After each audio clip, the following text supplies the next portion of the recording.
Trump ప్రతి నిర్ణయం భారతీయ పెట్టుబడిదారులపై పిడుగులా పడుతోంది. రెండోసారి పగ్గాలు అందుకున్నప్పటి నుంచి ఇప్పటి వరకు ఇండియన్ ఇన్వెస్టర్ల 45 లక్షల కోట్ల సంపద ఆవిరైంది. ఇక ట్రంప్ టారిఫ్ ఎఫెక్ట్ ప్రపంచంలోని ప్రతి దేశంపై కనిపిస్తోంది. రాబోయే రోజుల్లో మరింత భయంకరంగా ఉండబోతోందా? చరిత్ర ఏం చెప్తోంది? మార్కెట్లో ఇలాంటి నష్టాలు ఎన్నిసార్లు కనిపించాయి?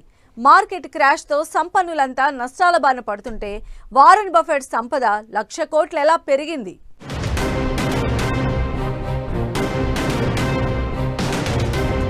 మన ఇన్వెస్టర్లపై భారీగా ట్రంప్ ఎఫెక్ట్. ఇప్పటి వరకు 45 లక్షల కోట్ల నష్టం. దాదాపు అన్ని దేశాలపై ట్రంప్ ఎఫెక్ట్. రాబోయే రోజుల్లో మరింత నష్టం తప్పదా? భారతీయ ఇన్వెస్టర్లకు ట్రంప్ నిద్రలేని రాత్రులను మిగిలిస్తున్నారు. ట్రంప్ రెండోసారి అధికారంలోకొచ్చినప్పటి నుంచి ఇన్వెస్టర్ల సంపద పెద్ద మొత్తంలో ఆవిరైపోయింది. మన దేశంలో సుమారు 45,57,000 కోట్ల మార్కెట్ క్యాపిటలైజేషన్ కరిగిపోయింది. జనవరి 20 నాటికి భారత్లో 4,31,59,000 కోట్ల మార్కెట్ క్యాపిటలైజేషన్ ఉండేది. అది కాస్త ఇప్పుడు 3,86,02,000 కోట్లకు తగ్గింది. ఇన్వెస్టర్ల భయాలను, మార్కెట్ అస్థిరతను సూచించే విక్స్ సూచి భారీగా పెరిగింది. సోమవారం ఒక్కరోజే ఇన్వెస్టర్ల సంపద 16 లక్షల కోట్లకు పైగా కరిగిపోయింది.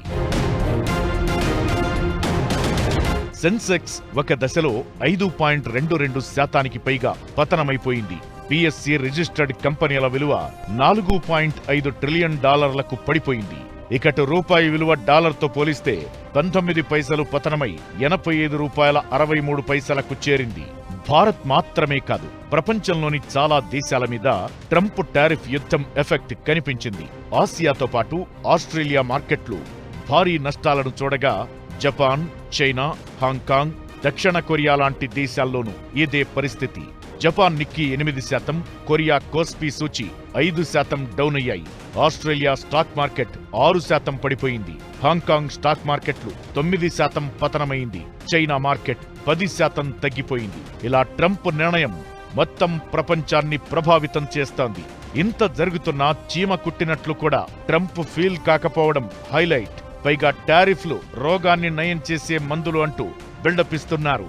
అయితే మార్కెట్ పతనం ఎలా ఉండబోతుందన్నది తరువాత ట్రంప్ తీసుకోబోయే నిర్ణయాల మీదే ఆధారపడే అవకాశముంటుంది. భారతీయ స్టాక్ మార్కెట్ గతంలోనూ 5 భారీ పతనాలను చూసింది. హర్షద్ మెహతా స్కామ్ నుంచి ఇప్పుడు సెన్సెక్స్ పతనం వరకు ఇన్వెస్టర్లను చాలా దెబ్బతీసింది. 1992లో మార్కెట్లను హర్షద్ ఎలా తారుమారు చేస్తున్నారనే వివరాలు బయటకు రావడంతో అప్పట్లో మార్కెట్లు కుప్పకూలాయి. అప్పట్లో ఒక్కరోజే 4,000 కోట్ల సంపద ఆవిరైంది. ఆ తరువాత 2001లో కేతన్ పరీక్ స్కామ్ మరోసారి కుదేలు చేసింది. స్టాక్ బ్రోకర్ చేసిన మోసం బయటకు రావడంతో పాటు .com బబుల్ పేలటంతో సెన్సెక్స్ 176 పాయింట్లు కోల్పోయింది. ఇలా 2004లో రాజకీయాల్లో మార్పులు కూడా మార్కెట్లను పడేశాయి. కేంద్రంలో అధికారం మారడంతో ఒక్క రోజులోనే సెన్సెక్స్ సూచి 11% పైగా నష్టాల్లోకి జారుకుంది. 2008 ప్రపంచ ఆర్థిక మాంద్యంతో భారత మార్కెట్లు కుప్పకూలాయి. జనవరి 21, 2008న సెన్సెక్స్ 1,400 పాయింట్లకు పైగా పతనమైంది. ఇక చివరిసారిగా 2020లో కరోనా సమయంలో స్టాక్ మార్కెట్లు కుప్పకూలాయి. మార్చి 23, 2020న 4,000 పాయింట్ల వరకు పతనాన్ని చూసింది. వాటి నుంచి కోలుకుంటున్న టైంలో ఇప్పుడు ట్రంప్ విసిరిన టారిఫ్ బాంబులతో స్టాక్ మార్కెట్ కుప్పకూలుతోంది. ఏ కంట్రీతో అయినా ఒక ట్రీట్మెంట్ పెట్టుకోవాలనుకుంటే వరల్డ్ ట్రేడ్ ఆర్గనైజేషన్ ఉంది. ఏం చేయాలన్నా, ఇబ్బంది పెట్టాలన్నా, వాళ్ళని మంచి చేయాలన్నా త్రూ చేయాలి. ఆయన దాన్ని పక్కన పెట్టి డైరెక్ట్గా హిట్ ఇస్తున్నాడు. సో మీరు ఇంత వేస్తున్నారు కాబట్టి ఇన్నాళ్ల నుంచి మేము మీకు డిస్కౌంట్ రేట్లో మొత్తం ట్యాక్స్ లేకుండా చేశాం కాబట్టి ఇప్పుడు మేము ఇబ్బంది పడుతున్నాం.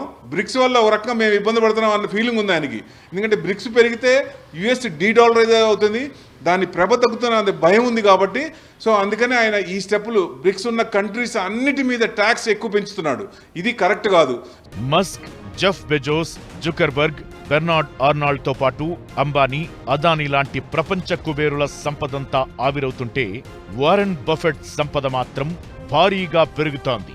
ఇదే ఇప్పుడు హాట్ టాపిక్ అవుతోంది. ఇంతటి పతనంలోనూ వారెన్ బఫెట్ సంపద మాత్రం ఏకంగా 1,10,000 కోట్లు పెరిగింది. ఫ్యూచర్ పరిస్థితులను ముందే గుర్తించి పెట్టుబడులు పెట్టిన వారెన్ ఇలాంటి పతనంలోనూ లాభాల బాటలో ఉన్నాడు. యుఎస్ మార్కెట్ పరిణామాలను ముందుగానే ఊహించి అక్కడి దిగ్గజ కంపెనీల్లోని తన వాటాలు విక్రయించాడు. ఆ తరువాత వాటిని మిత్సుయ్, మిత్సుబిషి, సుమిటోమో, ఇటోచు, మారుబెని లాంటి జపాన్ కంపెనీల్లో ఇన్వెస్ట్ చేశాడు. అవి లాభాల బాట పట్టడంతో వారెన్ బఫెట్ సంపద ఒక్కసారిగా పెరిగింది.